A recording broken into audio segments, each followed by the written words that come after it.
Alright, so quick little information. Just some stuff. I mean, I don't know if I fixed it. I really don't. This is just to narrow some stuff down, some weird stuff that's happening with the car. It's got to be something stupid, or a bunch of weird things going on that I'm just picking into because I had severe knock, which could have been caused by the gas or the sensor I cleaned. I really don't know. This is going to be about a 12-minute video, so if you don't want to listen to me talk, sorry, but if you do, it's just, I'm going to go through what happened to the car, and it's purely just to help, whoever has an issue like what I have going on right now later.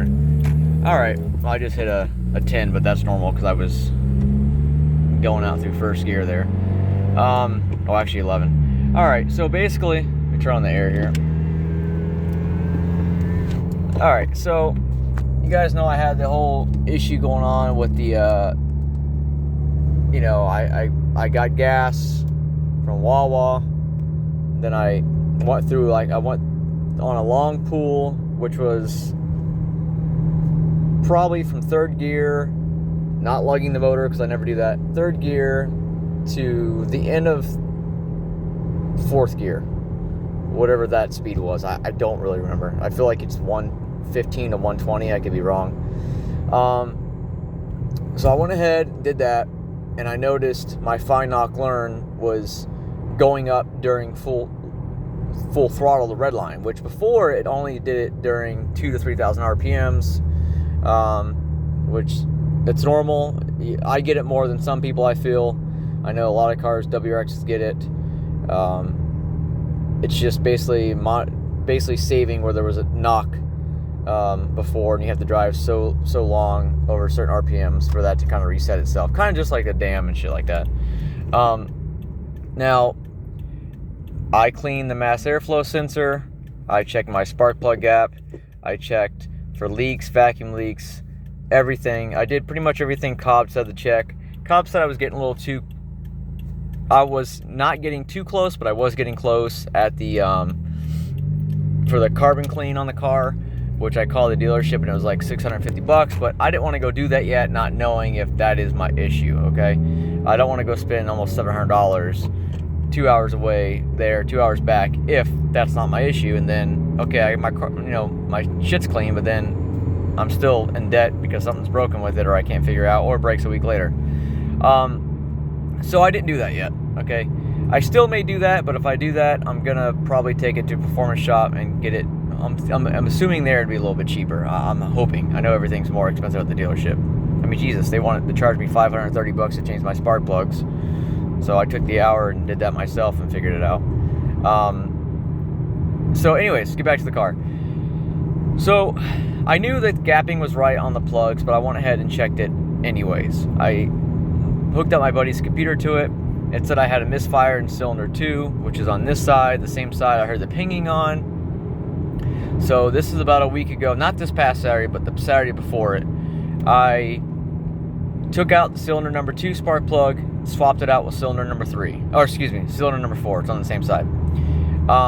It might have just been just me, but for some reason cylinder number 2 felt like it was not as tight as cylinder number 4. Could just been me. So I swapped them out. I was still on the stock tune, stage 0 tune, whatever. I can monitor everything. And I went for a drive immediately afterwards, floored it 4 or 5 times, had not one inkling of feedback knock. Nothing. Which I thought was weird. I was like, oh shit, did I just fix it? Was the plug loose? Was there carbon at the end of the plug that I broke free from somehow, taking it out? I was like, damn, okay, that's cool. So, and this is all why I have that tank of gas going on that I thought was the issue. So I go ahead, start it up in the evening again, drive, and I hit a 4.2. I'm like, son of a bitch. And that wasn't during full throttle, that was partial throttle like this. But I didn't get any pinging noises, I just had a 4.2. So I'm like, what the hell's going on with this car? So I left it like that. 2 or 3 days later, my gas light came on finally, so thank God. So thank you, Biden. I spent $82 on 14 gallons of gas. Filled it up, Shell gas station. Went ahead and drove it for about 4 or 5 days, and I didn't get anything but fine knock learn, like a 1.4 to a 2.4. It did go down. It was like crazy numbers, like 3.4, 4.4. And I didn't get any feedback knock, so I'm thinking maybe it was the gas, what's going on. So I went to a movie, Jurassic Park, this past Saturday, and when I went there, I hit like another 4.2 or 5.2, pulling in the parking lot like at second gear. Yeah, it was a lower RPM, so it could have been just the friction of the transmission, like usually happens when you take off. I don't know, but it kind of pissed me off, so I was like, okay, screw it. So when I got home, I flashed it back to 93 just to see how the car acted. Back out of the driveway, the car almost died on me. I don't know why, but when I would go into neutral, the RPMs would drop. If I would drive like this and then put it in neutral and come to a complete stop, the RPMs would go so low, and I would have to kind of rev up a little bit. It was really odd. So it's like, okay, what the hell's going on? Took it back to the house, put it in the garage. Like if I did that, that's when it would kind of go super low. It wouldn't stay up like that. It would drop to like, I don't know, whatever. I really wasn't watching, but it was lower than that. So I went ahead and went online that night, and I looked up reasons for your RPMs to drop low with reflashing the car. Because as soon as I reflashed the car, this happened. So something is weird with the car. I thought it was the tune, because in Florida, maybe I should run 91 octane tune. To still run 83 gas, but just to help with pinging and stuff like that. Then I thought maybe I broke something. I thought it was a bolt. I thought it was a vacuum leak, boost leak, whatever. Nothing. I checked everything.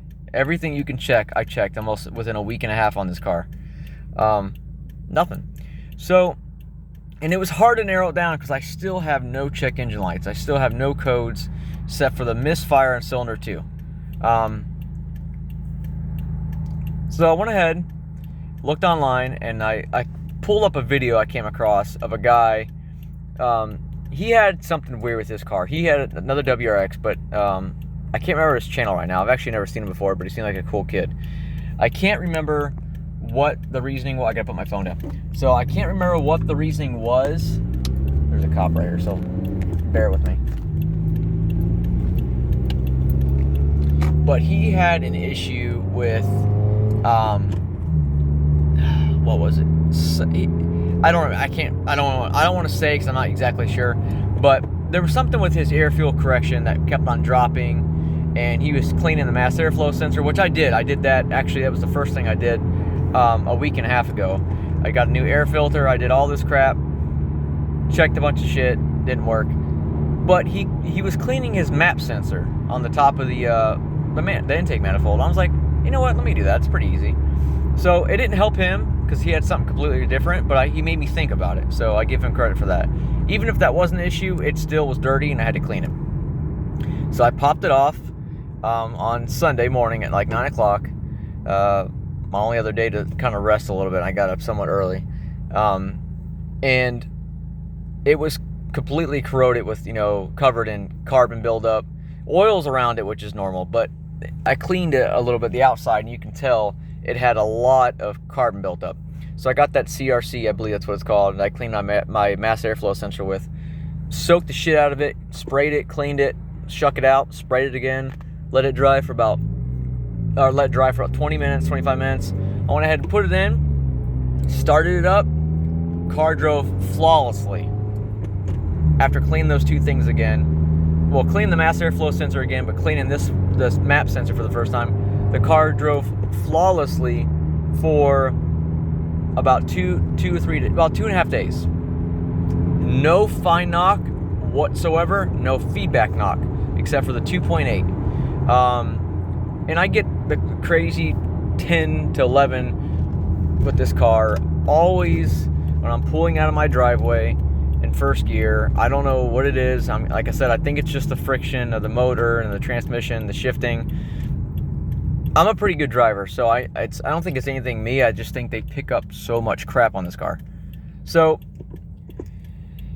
that's like, maybe that was it. Maybe that was the reason. I even messaged Lou on here, WRX, that I'm pretty sure I fixed it. Well, I did a couple pulls, had no issues. Well, today, about 2 hours ago, I got a little bit of fine knock learn, which was like a 1.4. Nothing crazy, but it kind of made me like, oh shit, well, did I actually fix it or just get lucky? And that was right when I dipped into the pedal like that, which from what I'm reading on, I can't remember if it was Mikey Body or Bryn Tuning or who it was, but a well-known tuner says that every time you dip into it, every now and then you are going to get fine knock learn at those lower RPMs. Now, I don't have any issues right now. I don't know if it was the bad gas and I did all these things that was just a coincidence and it made my car run better. I'm quite sure that both those devices needed cleaning. Quite sure I needed the better shell gas, new air filter. I'm sure it was all those things, but I don't know what was the main cause of it. I'm still leaning towards the gas, but part of me is thinking, I really don't know. I kind of baffled by it now, to be honest with you, because I thought I had it narrowed down. Now, something that was strange, the bolt for, and I'm almost done, guys. Thank you for sticking with me. I'm sorry, I'm almost done. The bolts for cylinder number 2 and 4 has stripped out. Not the bolt itself, but where you screw it into the block, the aluminum block threads are kind of gone, which is kind of strange. It's only on that side. So my coil packs are just kind of stuck in for right now. I had to get longer bolts at work a couple days ago. They're just a tad longer, so they will go through. I'm going to put those in probably tomorrow or Wednesday when I get off early. Just because you shouldn't drive without those. They're clipped on there pretty well. They shouldn't just come right off, but obviously they're made for a reason. But I'm gonna have an issue down the road if I keep this car another 4 or 5 years or 50,000 miles. I have to change these plugs again. I'm gonna have a shop or somebody professional tap that out and fix that. Just because I don't know why I did it. It's only on that side, which is the side I heard the noise on. It could just be a coincidence. I didn't tighten it too much. I literally just unloosened it the first time. Jesus Christ, that Evo was hauling ass. That was the Evo 10 too. So I really don't know what that's about. Kind of sucks, but that's my video, guys. I really don't know what to make of it. I don't want to go through for a full throttle pull right now just because I'm still kind of iffy about it, and that's the issue. Like the WRX is making me, they're just too finicky. I mean, I love the car when it runs good, but like I've said in other videos, I'm coming from an SRT4 that I haven't had in 6 years, but I had that car for 15 years and I had every bolt on for it.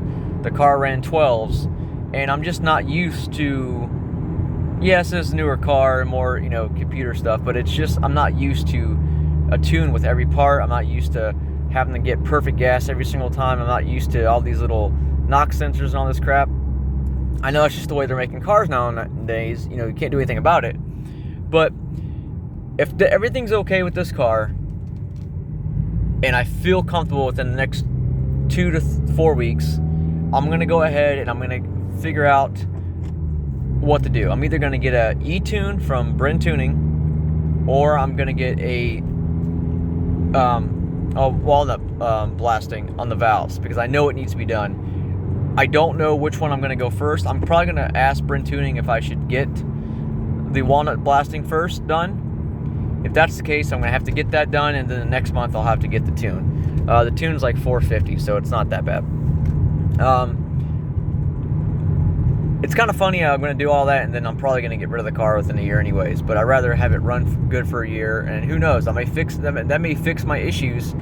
And I did read that map sensor I cleaned can cause you to run lean or run too rich. If it's not measuring correctly, it can throw too much gas in or too little, and that can mess up your air-fuel ratio, which could obviously cause pinging and all that kind of shit. So I really don't know. I could have just cleaned that for the hell of it, for all I know. It did run better after I cleaned it, so that's 100% sure. But something else that's bothering me, and this is the last part. I've noticed, because I usually turn my radio on, my air's blasting, but because the last couple days I don't really have my player going on too quick, I'm not playing too loud of music, because I'm trying to listen for knock events and try to watch everything and listen for stuff. I noticed that when I go into reverse, or if I'm in first and I kind of take off a little bit, I'm hearing a little bit of, not crunching, but in my shifter here, I can kind of feel it. There's a little bit of friction, like kind of like a tad, a bit of vibration, or there's something there. It's making a sound that was never there before. Now, it's been raining a lot. It could very well need something to be greased up. I don't know. It could have been doing this for the last 3 months, and I just never noticed it because I always play my music on. You're not going to be able to hear it. Let me see if I can get it to duplicate right now.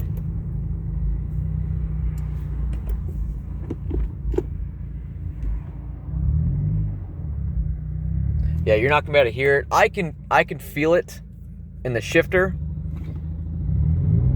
and I could hear it, but it's not anything crazy yet. But it is concerning because I don't ever remember hearing that. I mean, it is getting up there in age, but it's not that old. I mean, Jesus God, I have 54,000 miles on it, and the car is treated well. So, as you can see,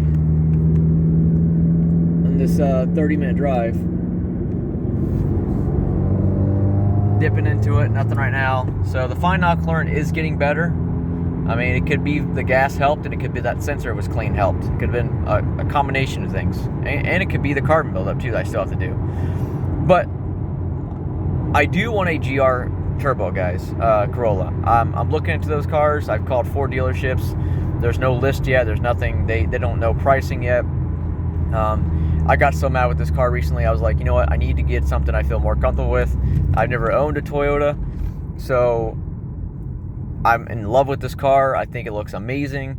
Even the base model, the core model they call it, 300 horsepower, guys, at a 1.6 liter all-wheel drive. You can do 70-30, 60-40, 50-50. The car looks beautiful. I'm hoping there's not a crazy markup. Yeah, I just heard that noise again as I'm driving. I'm gonna have to figure that shit out. The shifter, that is. I hope there's not a crazy markup on the car like there was a Type R. If I can find one, my manager at work, my assistant store manager, is friends with the owner for a Toyota. No, actually 5 of the Toyota dealerships in my area. I mean, he has something to do with his sprint car racing team, so he talks to him on a weekly basis. I asked him today if he can kind of get some information to find out. I know it's kind of soon yet. No one really knows anything about it, but it is a car that is supposed to come out in 2023. I'm going to do my best to get one. I haven't even driven the car yet or seen it in person, but I can tell you right now, it's like how I saw the SRT4 when I was 20 years old. I saw it on YouTube, a commercial, and never even drove it, and went out and got it. I love the car, and it was the best vehicle. I can say this over and over, it's the best vehicle I've ever owned. So, alright guys, thanks for sticking with me. 18-minute video. I lied, I said it'd be 12 minutes. I'll keep you guys informed. I mean, it could just be me, you know, it could be, well, I mean, it wasn't me with the knocking. I mean, I had 4 people in the car, and it was loud. That pinging was disgusting. I wish I could have got that on video, but I'm even afraid if I would have got that on video to post that, people would have said, oh, my car's blowing up and all this kind of shit.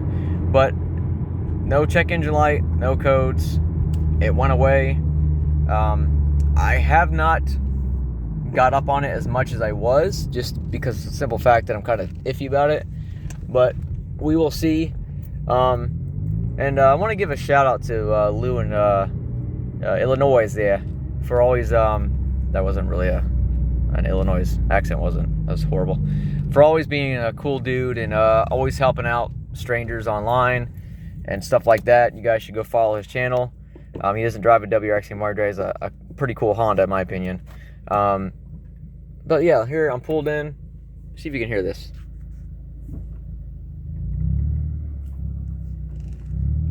It's so hard to hear. It's almost like you're like a rusty, it's like a rusty rubbing of something. I don't know what that is. It'd be funny if it turned out to be, no, I don't think that shit would make my car knock, never mind. Well, it could, I guess it could. If there is something loose under there or something's bad, the knock sensors are picking up all that vibration. It very well could have thrown that knock out, but the car's running good as right now, guys, so I'll let you guys know soon. Peace.